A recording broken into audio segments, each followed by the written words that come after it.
Massyl, we appreciate you joining us. This is, I think our fifth or sixth episode with the representatives from the companies within the pitch competition.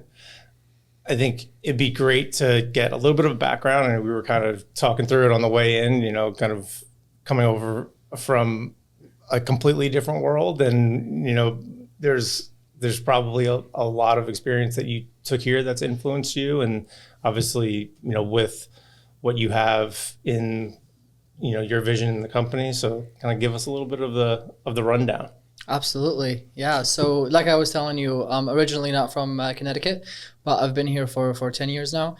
I moved here when I was 15, 16 from North Africa. I'm born and raised in Algeria. That's where I spent most of my life. And I've been exposed to entrepreneurship since I was a young kid, originally from my uncle. He was the first entrepreneur that I had met. I was born in the north side of Algeria, the little mountainous region, but we migrated towards the south for job opportunities. And my uncle had followed us there, and he had nothing, nothing to his name. He decided to start a company. It started off kind of just like talking to people, networking, whatever. And then he ended up being, I guess, kind of a real estate agent, not knowing really what the term real estate agent was, just kind of going to the coffee shops, talking to folks. Like, oh, you have a house to sell. I know somebody who wants to buy a house, whatever. So he started off just like that, very small. And then, before I know it, he had a company of like 20 plus employees. And he was actually the first job that I had was working for his company doing like transportation. So we would like buy sustenance from like northern states and then sell them to oil bases. So it'd be like very remote oil bases in the Sahara Desert. And, we would give them food, any sustenance they need, etc. And then we would transport it from the north to the south. So that was my first exposure to kind of like seeing somebody go from literally just, nothing and then building a company. Trial and error, like pivot. Like exactly. Exactly. Yeah. And kind of having like a vision. And even though there's nothing concrete that supports the vision, you kind of just create that. And teaching yourself. I think the biggest thing that I learned is kind of like you can learn whatever it takes to start a company, because I think the most important skill in entrepreneurship is the ability to learn and the ability to learn quickly. And a lot of this for me, to kind of more of my background, in high school I was obsessed with history and political science. That's what I was passionate about. That's what I loved. I hated chemistry. With a burning passion, was my least favorite subject. In college, though, I majored in chemical engineering and I minored in chemistry because I just realized that's kind of like what is more bang for my buck, because obviously college tuition is super expensive. So I was like, this is kind of like a more worth it degree than doing political science, and ended up working out like some Starbucks, whatever. No hate for poli sci majors, I was like, like it doesn't matter what I know. What matters is I have the ability to learn it. Doesn't matter what you love right now or what you think you're passionate about, you can develop passion for new things, as long as you have a growth mindset. And to their credit, at the School of Engineering at UConn, they really instilled in us like the growth mindset. Doesn't matter that you don't like math or you think you're not good at math. If you decide that this is something that I want to get good at, you put in the time. The time gives you a little bit of skill. That skill, when you start to like succeed in solving problems, will give you more confidence, and that's what passion is. That's what that's how interests grow and passion grows. So yeah, it's interesting because we talk about passion, right, for what we do, but I think there's always an element of curiosity that goes along with that, right? Like when you can tap into something that it really interests you, that you're passionate about, you become even more curious about the things that are related to it, or how to build on it, or how to really master it. And that's, I think, part of that's how you learn, right? Is really getting hands-on with something. I couldn't agree more. Yeah, intellectual curiosity is the end all be all.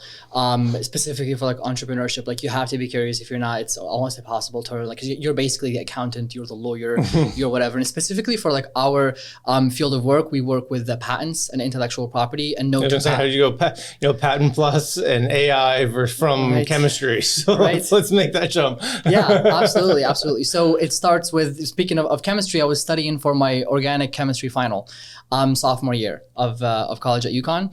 And I remember because I was just kind of tired, I was overwhelmed with work and wanted to take a little break. So I started to kind of go through my emails and see, what's good there. Because any source of dopamine that's not, molecules and chemical structures was going to do it for me.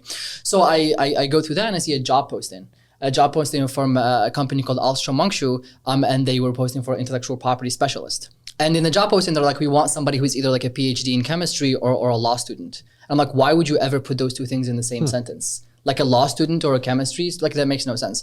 And I had always had a passion for law. Like I said, with poli-sci history, I wanted to be like a constitutional lawyer. And I was studying this, so I'm like, oh my God, this combines my two favorite things. So maybe I'll give it a shot. So I did apply for the job. Turns out one of their IP specialists went on maternity leave, so I needed somebody to fill her role for 6 months.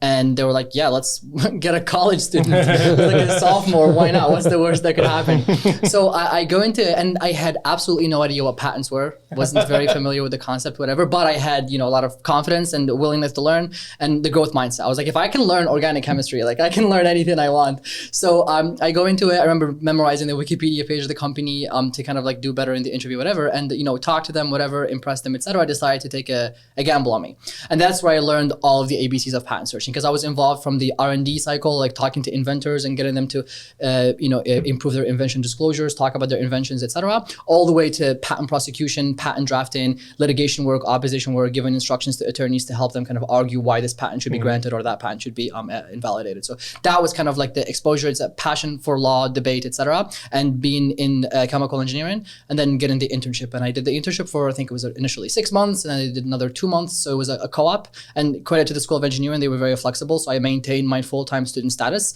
while I worked at this job. And I think I took like a Calc 2 class while I was doing that. And then I went back to school for my junior year. Yeah, so that seemed to be the spark. Absolutely. That ignited, your venture that you went on to go do. So please tell us a little bit about that as well and how that came to be. Absolutely. So given that I had no exposure to patent law, patent searching, etc., I went into the field with none of the pre-existing biases. And so specifically what we do is patent searching. There's like a subsect of patent law. Patent searching is something that you have to do if you're working on like a new invention. So you invented something new, you want to get a patent for it. Before you just file for a patent and spend $20,000, first you want to do a patent search to make sure that this invention doesn't already exist. Yeah, and USPTO.gov doesn't really allow for the easiest search. Exactly, yes. The tools available to help people with patent searching are very, very insufficient. So in addition to, patentability searches, novelty searches, you also have to do it for like an invalidity, say two companies are beefing, and a patent gives you a right to make, use, or sell the technology. So if your competitor gets an exclusive right to make, use, or sell a particular, it's a very big disadvantage to you from a business perspective. So a lot of companies do invalidity searches to try to invalidate patents to gain that commercial business advantage. Is freedom to operate searches. If you have a new product you want to launch, you're required first to check, make sure that you're not infringing on anybody before you search. Business landscape searches, due diligence, etc. The patent database is very, very rich, and there's a lot of things that you can do with the patent database from a business and legal perspective. And patent searching is basically the art and the science and the engineering of sorting through that patent database of 140 million patents and making business decisions out of it. The tools available to folks to do patent searching are very, very poor. And they were very poor when I did this internship back in 2019. There's really two kind of like categories. One is the software search engine, and two is search firm. Search firm is very basic. You basically just send them an email, be like, hey, here's the invention, tell me if this exists or it doesn't exist. They go take 1-2 weeks, do their patent search, and they come back to you with a full PDF report.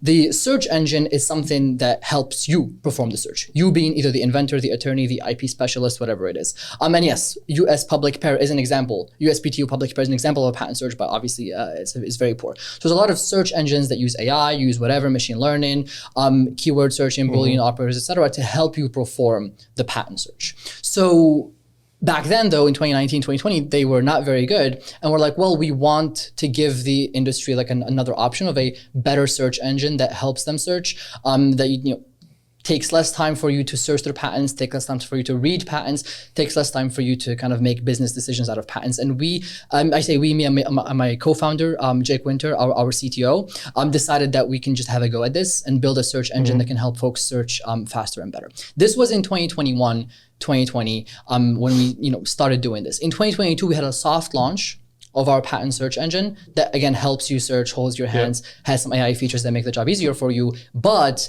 in 2020, end of 2022, beginning of 2023, our lives changed, both our personal lives and our company, because we realized we can do a lot more than help folks patent search. We can do a lot more than hold their hands and make it easier for them to read patents we can actually automate the whole process on their behalf.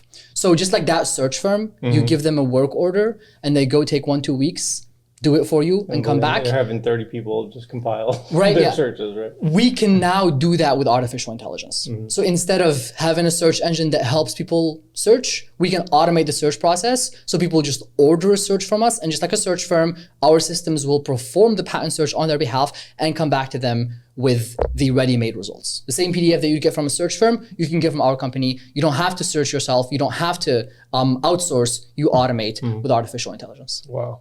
This is such a a unique industry, a very niche industry. What did you see in this space that made you go full time, full dive into it? A lot of people, what did you see in it that you want to take advantage of? Absolutely. I think it's, the opportunity was just staring us in the face. I think the fact that the industry was so far behind, because the legal tech industry tends to be kind of like more conservative, more kind of slow to move. And a lot of times it's by design. They wait for startups to make want to be third, fourth movers, whatever. For us, we realized that like, hey, there's half the industry that's, using search firms. The other half would, pay 30,000, 60,000 for a search engine and then hire an IP specialist and pay them 60K to use the search engine. And those were the only two tools available in the industry. Most people, including me at back of my job, I would do both. We had subscription to software, we would use it, and also outsource to search firms.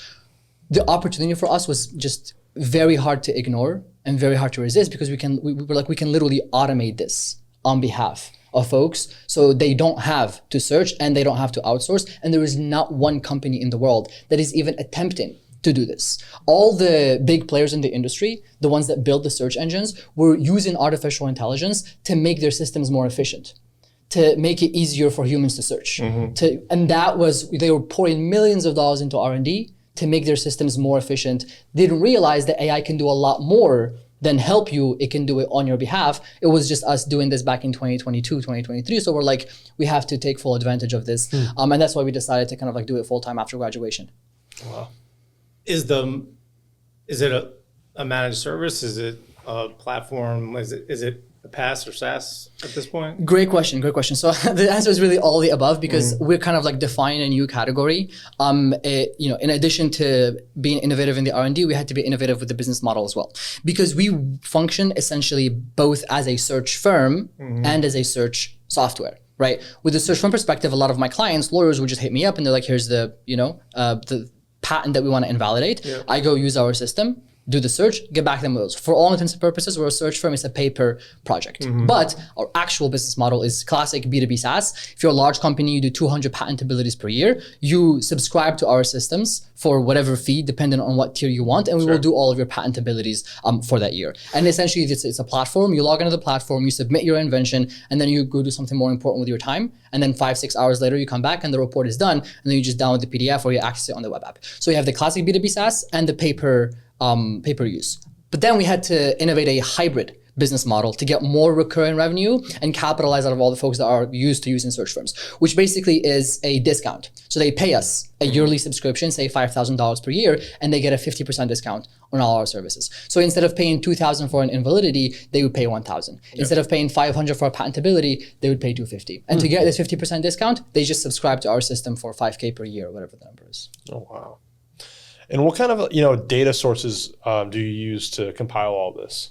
Yeah, so I mean, back when our search engine days, we had to, I say we, was really just Jake grinding away. And I'm like, we need this. And he's like, okay, I guess I have to learn how to do this. Speaking of learning, a big shout out to our CTO, because he was mechanical engineering at first. But obviously with an engineering degree, it's not about like the knowledge they give you, it's about the skills they give you to be able to learn and be able to do whatever. And for him, he went from, a mechanical engineering degree to full-time, not just computer science or software engineering, specifically artificial intelligence engineer, back before this concept didn't really exist in the way it does now. Right. So first, he would literally go into the EPO, the USPTO, collect all the data by himself, and then organize it, scrape it, etc. But thankfully, we got funding, so we subscribed to IFI Claims. They're the industry leader patent provider. It's like $100,000 yearly subscription, actually HQ out of New Haven, Connecticut.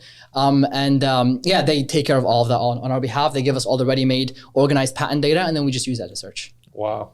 Are you at a point yet where you're able to or getting asked to provide insight or analysis beyond just findings? Yeah, absolutely. So there's really a kind of a fine line because we're not lawyers and we don't give legal opinions. So that's always kind of we will just take all the data and we will help you make sense of the data and we will give you your options, but then you and your lawyer decide what the action, because you know that you need a patent attorney to put their bar admission on the line and kind of make these kinds of decisions, etc. But for us, we think about it more of like, we help folks get to the results and then they interpret them themselves. So to kind of one way we pitch this is what we call the 10-80-10 rule.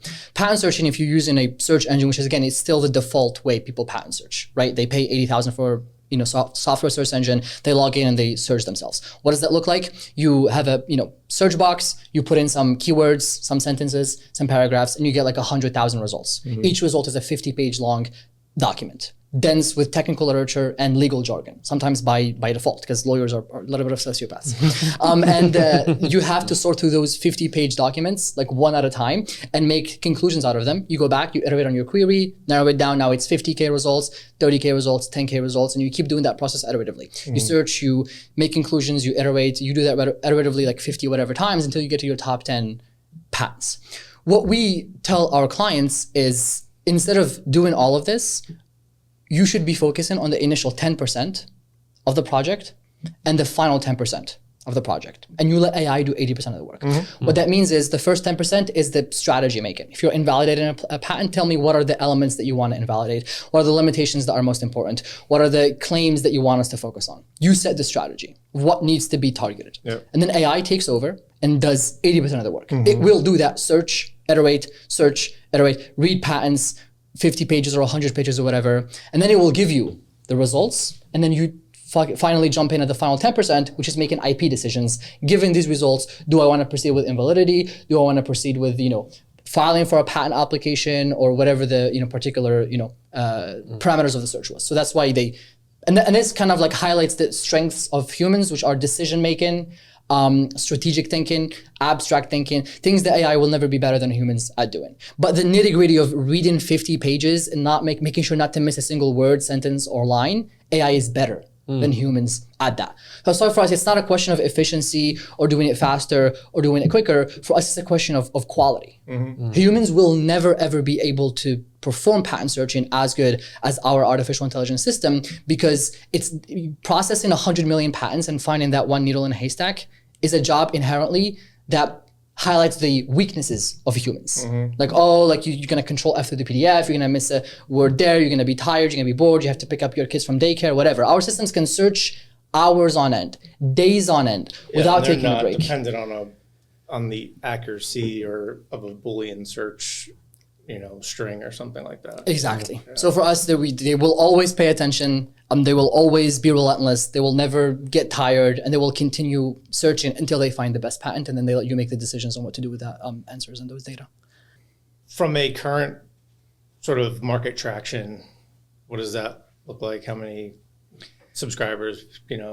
Daily active users? I don't know. Absolutely. How are you looking at it? Yeah, well, for us though, the beauty of having those kinds of like flexible business model plans is we didn't have to kind of just immediately go to the Fortune 500 companies and be like, hey, subscribe for 100K for the next year, whatever. Please trust us. I promise it's good, right? Instead, we had the privilege of using the paper project system. So for those just like, hey, one project, and what we do with our clients is we start off with a test competition. We're like, AI can do this better than humans. They look at me, they're like, you're either a crazy person or a liar, right? AI cannot do a patent search without human intervention. It doesn't make any sense. I'm like, I'm so happy you think that because I know it can. So give us the opportunity to show you it does. So go pick your favorite past search firm project where the search firm blew your mind with the kind of prior art that they found. Give us the same disclosure that you give them, and we'll show you that we can find the same prior art plus better prior art in a fraction of the time for a fraction of the cost. And in the 50 plus whatever competitions like this, we've never lost a competition like this. We always find better prior art than humans. Why? Because we're cheating. We are using, it's like back in whatever the 1400s, whatever, like deciding to do long division or math by hand when you have a calculator. It's like we have a calculator, we're using the calculator. The search firm is gonna read 500 patents, maybe 600 patents. That's what I did. When I did patent searching and my job was using search software, I would read like 400. If my boss is breathing down my neck, it's a high stakes project, now it's 600. With AI, we can read 6,000 patents. So it's an order of magnitude more. Yeah. So we always dig through more prior art, we find better references. So yeah, we started off with the paper use model. We worked with law firms, IP boutiques, a lot of startups, because the barrier for entry for patent searching is very high for startups. We got a decent amount of traction for that, helped us improve our system. And then we moved on to the hybrid model, where we talk to these law firms and these, IP departments. That's the main customer segment, IP departments of innovative companies. And we do the test projects for them. They're convinced, instead of committing to 50K per year, whatever, they'll just commit to the 5K yearly subscription, and then they get the discounts. And they continue doing that. And then from there, they're like, oh my God, we've been using this for however long. Now we're ready to commit to whatever, yearly subscription, and you will do all of our patentabilities for us. And we've been doing this. We only began sales in January of this year. We're already at like 25 plus clients, spanning all customer segments. Wow. What kind of challenges did you run into along the way? Was there ever a time where you guys, just fumbled the rock and just, messed up, or, weren't happy with the product that you guys, were making, in the process of making, right? Yeah, absolutely. I think this is kind of like the beautiful thing about startups. It's so easy to compete against the, big 400-pound gorillas in the room, because they move so slow. And for us, we can pivot like nobody's business.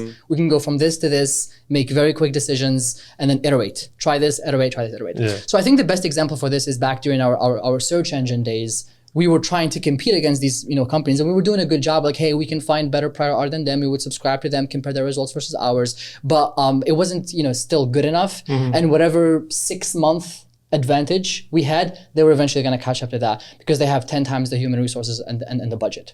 So we were like, okay, search engine, even though we've spent at this point 2.5 years, whatever, doing it, it's not going to cut it. It's not good enough. We're not going to raise millions of dollars from VC based on this idea. We're not going to dethrone the Pat Snaps and the IP rallies of the world based on this. But using artificial intelligence, if we dream big and we completely pivot and we do full-on automation, we actually have a chance to revolutionize the industry. And it was hard to kind of like spend 2 years building a search engine and like, okay, we're not doing this anymore. Yeah. You know what I mean? Like, okay, that's, goodbye. This is now a memory. Now we're completely pivoting and doing a completely new thing that people don't even realize that is possible. So I think that was the biggest kind of challenge for us, is to accept that the search engine had to die and something better and bigger had to be born out of it. Yeah. That's what we were talking about in our last episode, about pivoting and how entrepreneurs sometimes, that's the biggest challenge, is pivoting, off of the direction that you were going in. So that's really good to hear that you guys have not just done that, but excelled in doing that as well. Thank you, appreciate that. No, absolutely. And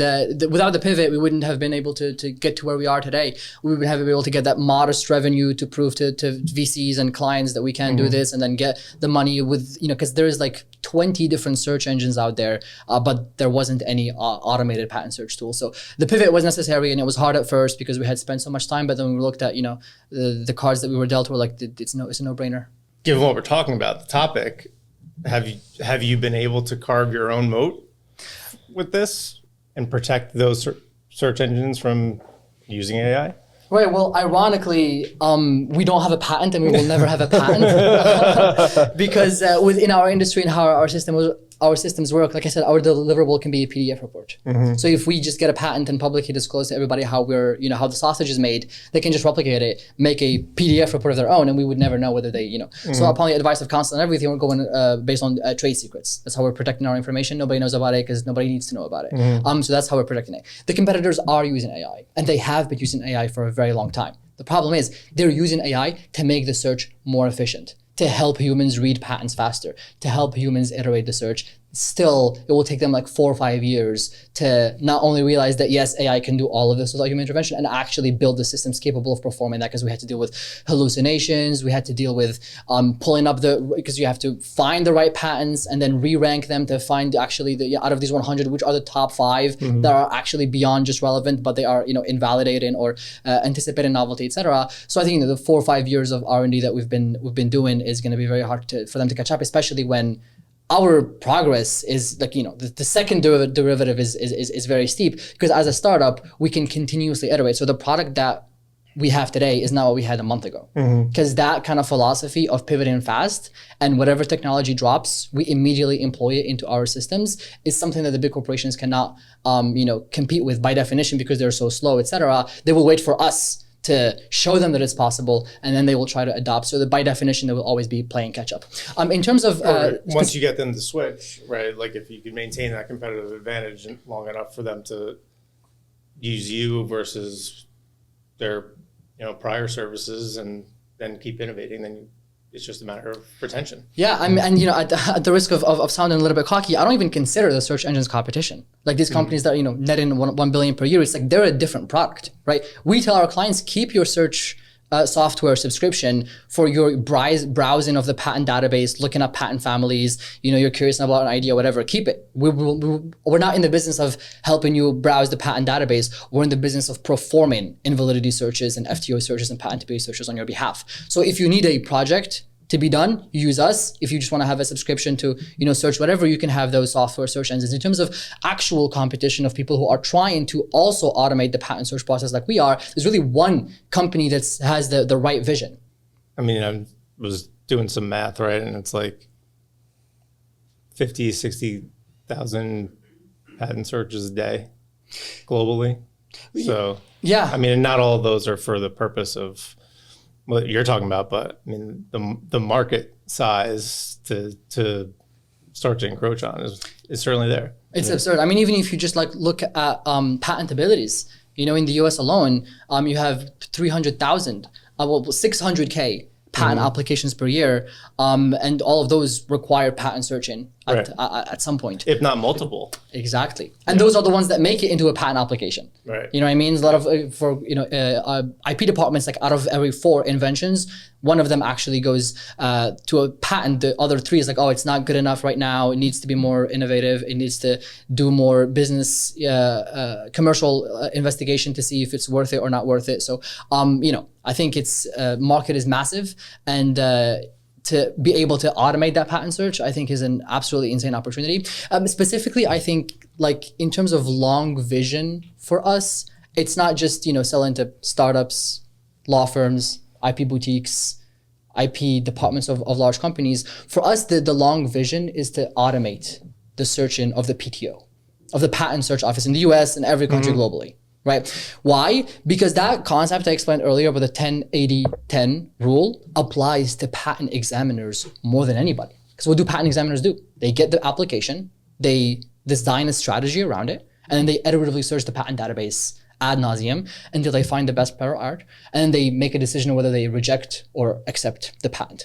Right now, the USPTO the average application spends 2 weeks on the desk of an examiner. But it takes 2 years for the applicant to hear back from an office action. Why? Because they are completely overwhelmed and overworked with 30,000 backlog of patent applications. And I don't know if you guys have been watching the news, but the government's not going on a hiring spree anytime soon. We're not going to have a hiring spree of federal employees anytime soon. So I think the answer for them is automation, right? Not because, it's faster, it's quick, because it's better. We will find better prior art than the examiner because we will search longer than them, and we will read prior art in more depth than they are ever capable of doing, because inherently this job is non-human. It's more made for AI. Is obviously the use case applicability, the sheer real weight of the 80% in the 10-80-10, right, with patents is the bigger issue when you look at patents, copyrights, trademarks. But there's in my mind at least a place, and maybe it's in your mind too low hanging fruit, right? It's that's too easy to do trademark searches and lookups, right, or copyright stuff. But is that part of the model, or do you really want to focus?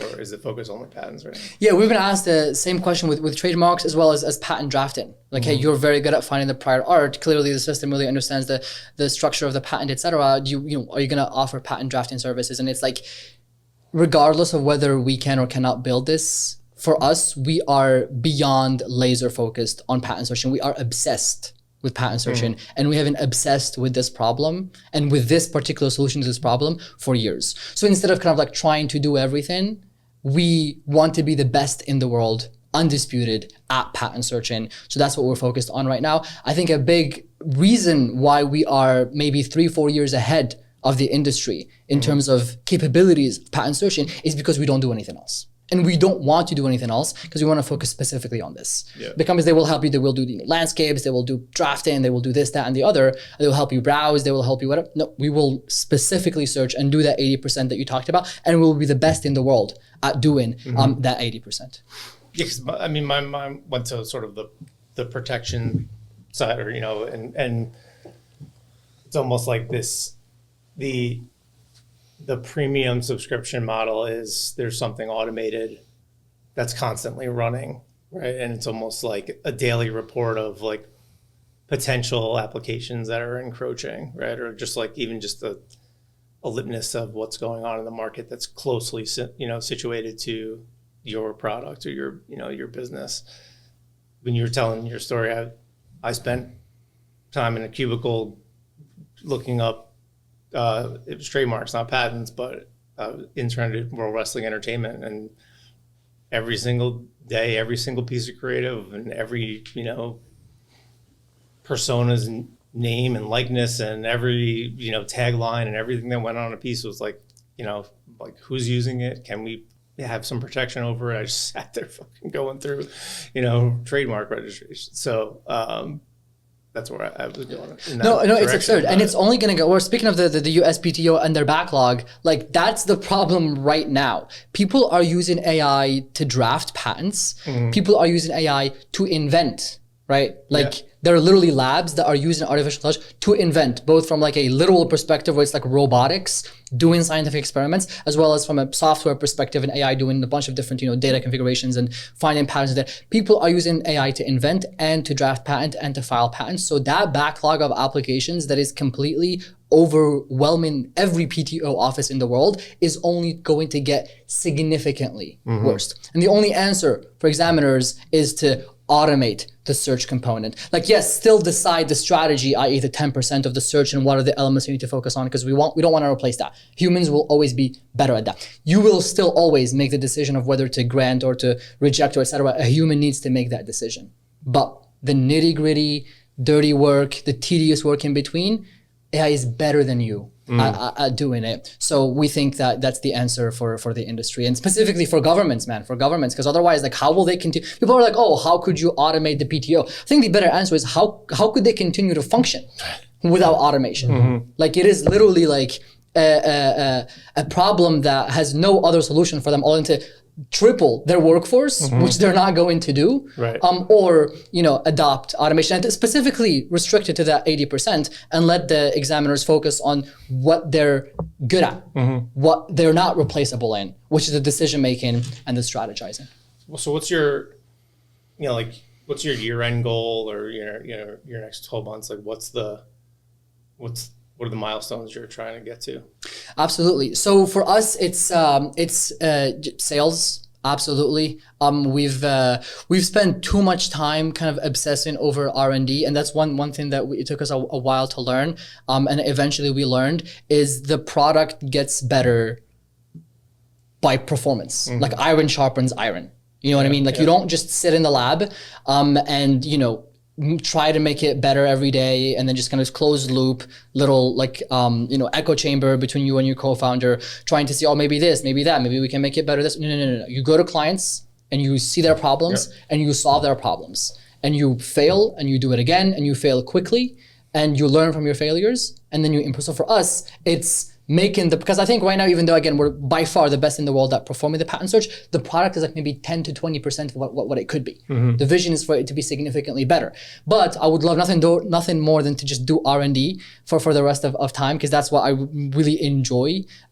Sales takes priority. So for us, make the product better through sales. So get more Fortune 500 companies to subscribe, get more people to adopt the hybrid model, because we're proving that people care about this business model of like the hybrid approach. You don't have to commit for all of your patent bills or whatever, but just you give us this and you get 50% discount. We got a lot of positive feedback from conferences. We recently came back from INTA in San Diego, and we talked to a lot of lawyers, kind of like mid-sized law firms, search firms, etc. And they're very interested in the kind of business model, but we have to go out and prove it, that people are willing to pay for the privilege of ordering, pay for the 50% discount, and they end up saving a lot of money. So for us, prove this is a business model, prove that you do, B2B SaaS to all types of Fortune 500 companies, and then just make the numbers go up and gain more traction, both in terms of invalidity searches, FTO searches, patentability searches, and that's probably what the map looks like for the next year. Just more sales. Is that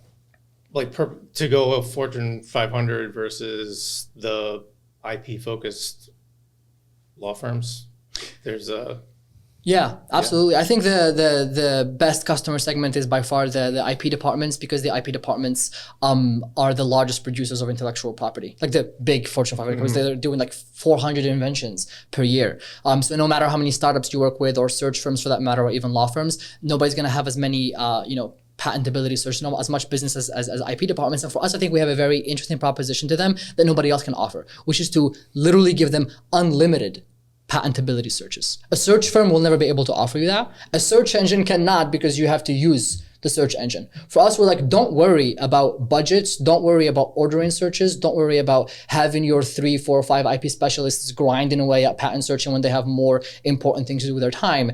We will literally automate all of your patentability searches, do as many of them as you want, and focus on the important things, which is the inventing and the business aspect of commercializing the inventions. And then we will help you innovate as much as possible, and you will always just very quickly, you submit a search, 5 hours later, you will know whether you can get a patent or not for a particular invention.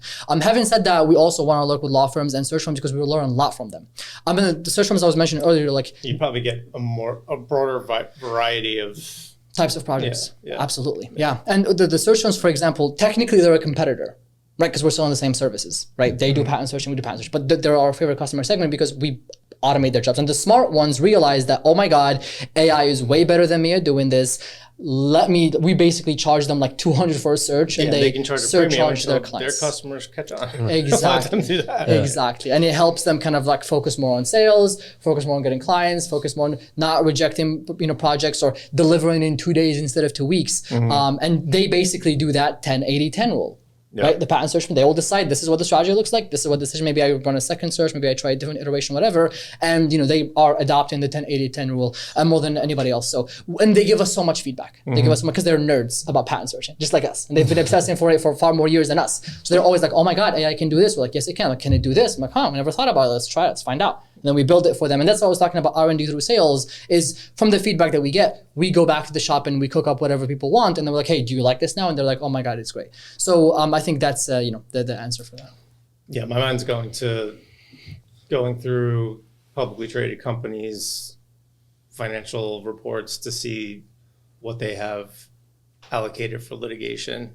And then basically come up with some form of calculation, right? Where it's like, if you reduce their reserved sort of liabilities for potential litigation by 20%, what does that do to the stock price? Right.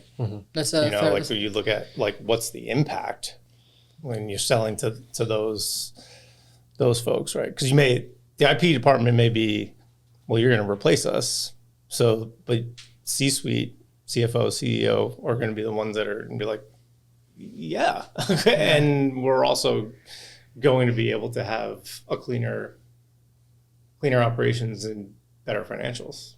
Absolutely. No, you make me think of one thing that we learned is a lot of times people are scared of AI, specifically the IP specialists that are doing the searching. And we're like, yeah, this can do like 80% of your job. They're like, oh my God. So when we do those test competitions, we learned to set the standards ahead of the search, right? So like, show us the best prior art that you find. We'll show you, we'll do a blind test. We will compare the best prior art, because when you let the decision makers of whether the search was successful or not are the people who are threatened by AI, a lot of times they'll try to talk a little bit of shit. They'll try to be like, okay, no, it's actually this, actually that, you know what I mean? Because they're scared. So we had to kind of like learn about how to set the standards of what is success and not let those folks make the decision, but let their bosses who actually stand to benefit from the automation and the increased efficiency make the decisions rather than themselves. And the other thing I was going to say is in terms of law firms specifically, one thing that we learned, I think I have a better answer to your question from earlier is, one thing we learned is specifically lawyers, but in general business people sometimes associate low cost with low quality,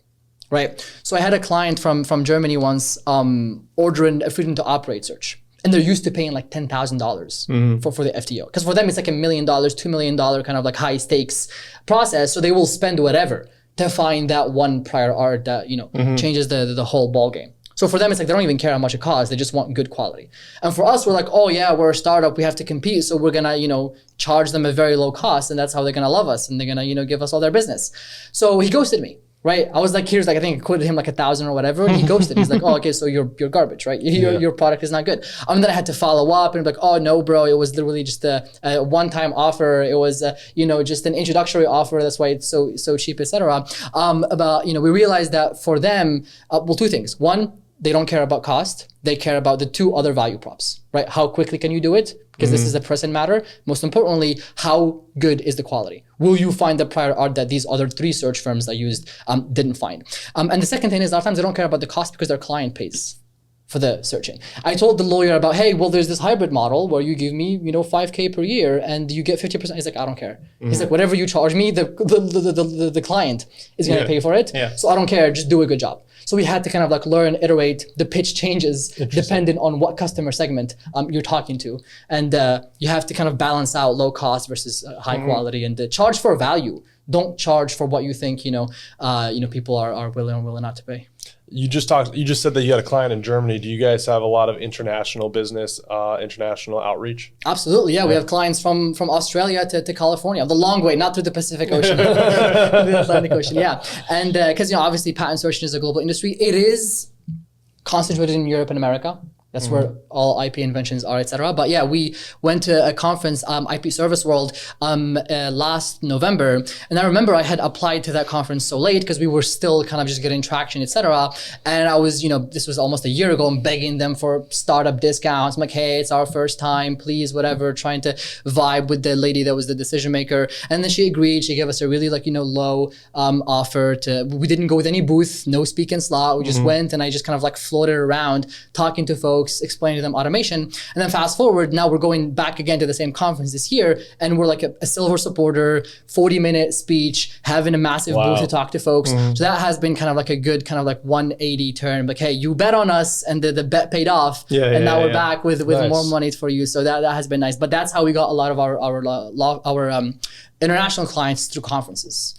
In terms of sales, and again, another answer to your question from earlier, cold calling does not work for this kind of industry, right? I wouldn't think so. Exactly. You try the LinkedIn DMs, the emails, whatever. People are not buying shoes or fish feed or whatever. They're not going to go Google patent searching near me. You know what I mean? Like they base these decisions on like decade-long relationships they've had with people. So it's not like, hey, they will go on your website and be like, okay, sure, I'll give you thousands of dollars to help me make the most important IP decisions, for the company. Because obviously companies now, all the value is in intangible assets, right? Fortune 500 companies, their value is not in their buildings or their equipment or their whatever, it's in their IP, it's in their patents. So what we've noticed works a lot better than cold emails and outreach is one, referral agreements.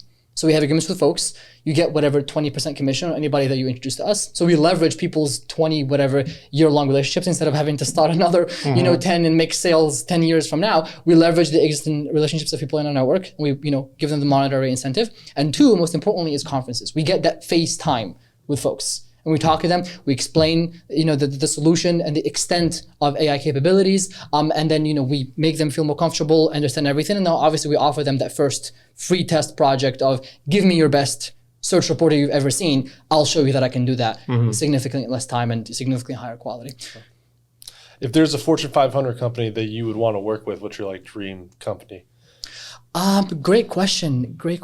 Well, I would have to kind of take out my chemical engineering bias, because that's the thing I was going to tell you earlier about with patents is it is the epitome of intellectual curiosity. Because no two projects are the same, no two patents are the same. It's like every new project, oh, we are searching for an automotive thing. Oh, now it's pharmaceutical. Oh, now it's biomedical, whatever. So every time it's different.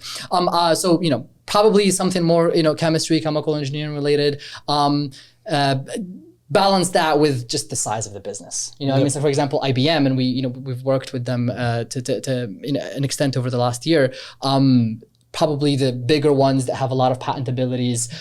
That's what we are focused on right now. Because although the invalidities are very challenging and they're very rewarding when we achieve the invalidities to the law firms, etc. I think showing people that we can automate 400 patentabilities for just one IP, that's when the snowball effect starts to take over. And so that when people realize that like, oh my God, I can literally just do all of my patent abilities and not waste my IP specialist's time or wait 2 weeks for a search firm. Here's all of this. I think that's huge. So, obviously the Disneys, the IBMs, the big corporate IP departments. Yeah.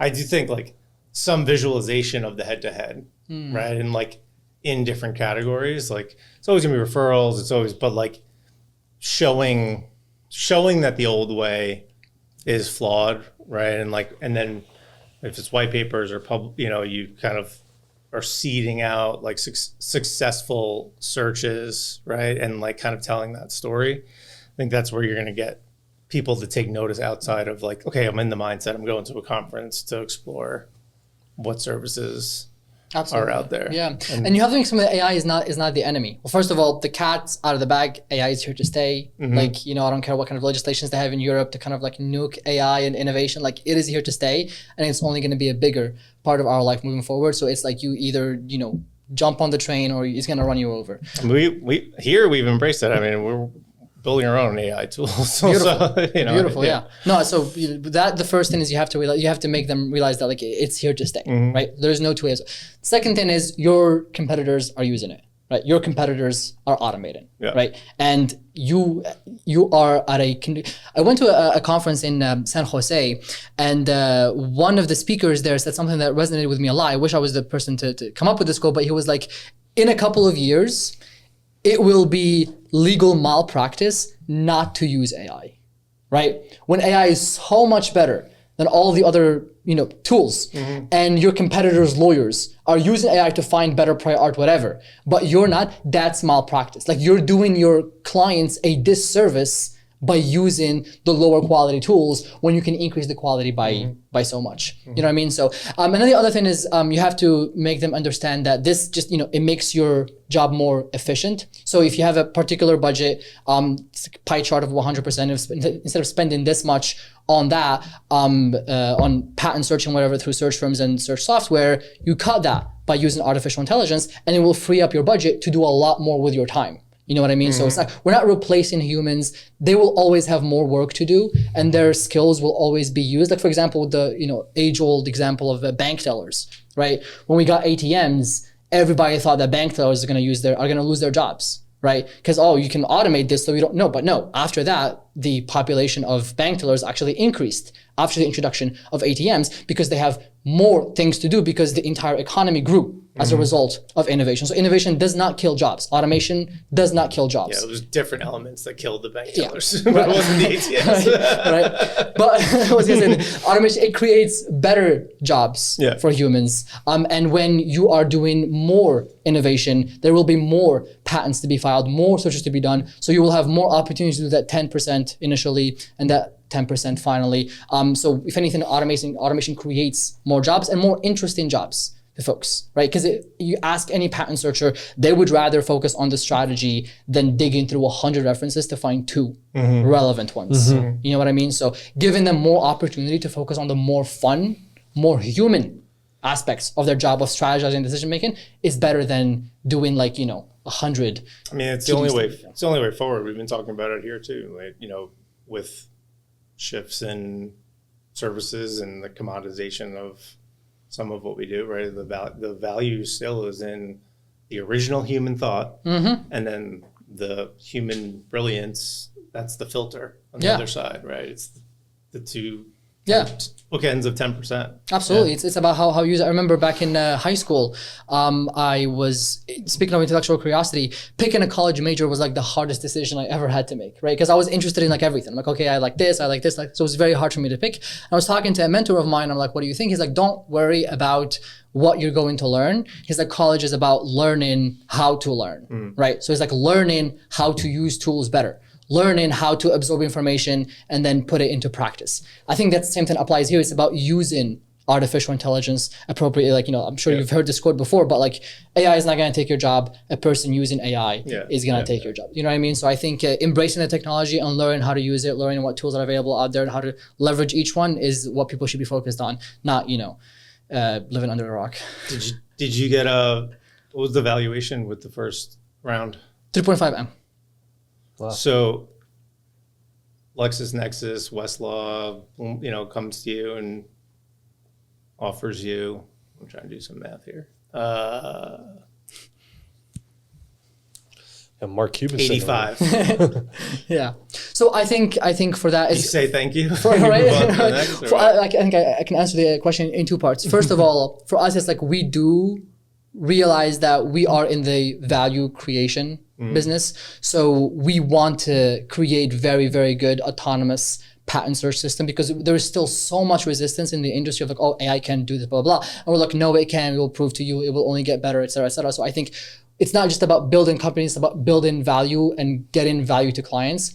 And a big part of that is, partnering up with organizations and institutions that, can help us with sales, can help us with resources, so we can focus on what we do best, which is innovating and building the best patent search automation tool in the world. But at the same time, the vision for us is we want to automate the PTO. Right? We're not in it for like a quick buck and then go to something else. Like this is our life's mission for the foreseeable future, to automate patent searching so humans can spend their time doing better, more important things. And for us, we won't stop until every patent office in the world has PatentPlus AI do their patent searching, instead of abusing those poor examiners, making them read, So he's holding out for three commas. That's right.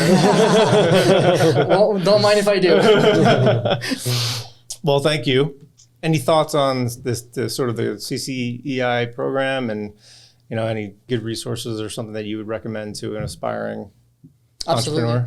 Absolutely. Big shout out to CCEI and the greater UConn community. I'm repping the school right now, because I think we would not have been able to do this without UConn. I remember back in 2015, 16, whatever, they made a big cluster hire of entrepreneurship focused professors. They spend so much money on entrepreneurship and engineering. People think UConn is a big D1 school that's the best. No, we are an R1 school first, and then a D1 school second. Nobody does research better than us, and nobody encourages students to do entrepreneurship better than us. And one thing I should have said earlier is the way kind of our entrepreneurship journey started, me and my co-founder, is through small pitch competitions, right? We did Get Seated, IQ, some competitions hosted by CCEI, and we just go, here's a problem, here's a particular solution, we make the pitch, we get like $500, whatever, and then we go do whatever with it. And that's how this whole thing started. The school encouraging us to dream big and believe that we can be entrepreneurs and we can create companies. We did like 5, 6, 7 of those competitions. Like, hey, we're good at this. I guess we can create a company.